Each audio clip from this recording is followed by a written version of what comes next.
Hi guys! Welcome sa part 2 ng Nan and Tries. So right now, meron tayong McDonald's Chocolava Puff. So sa wakas, lagi itong sold out. Well, dito sa branch namin. Ewan ko sa branch nyo.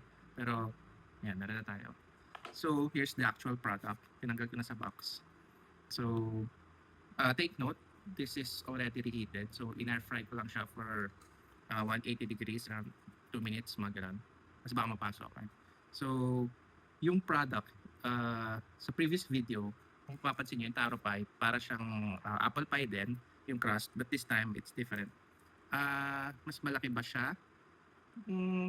Somehow, mas makapal. Yan. Hindi ko alam kung kita nyo. So, mas makapal siya. But sa size, siguro somehow, press na kasi triangle to din yung square. So, and it's a puff pastry. Hindi siya the normal pie crust. So, puff pastry siya. So, I wouldn't call it pie. So, let's open it. So, tanggalin ko siya sa ano. So, yan. Medyo delicate siya. Okay. As you can see, ibang-iba yung pastry na ginamit sa kanya.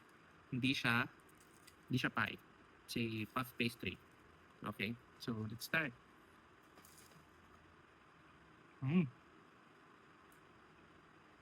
Okay.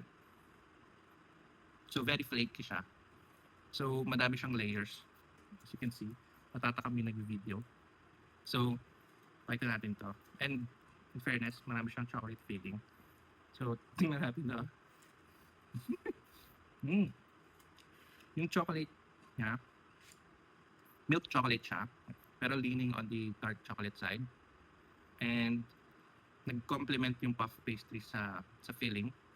Kasi parang, as you can see sa loob, parang inabsorb din ng puff pastry yung chocolate. So, parang naging chocolate flavor na yung pastry mismo. So, this is 79 pesos. So, am I right? So, 79 pesos siya. For 79 pesos, is it worth it? Siguro. Yeah, it is. It is actually. Kasi, masasabi ko bang mas okay siya sa taro pie? Yes. Way better than that taro custard pie. Sa apple pie, depends sa preference nyo. If you're a chocolate lover, this is for you.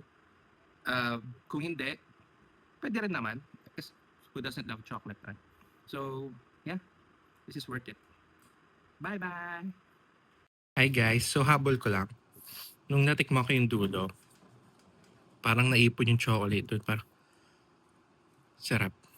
So, kudos, McDo. Bili ulit ako. Bye-bye.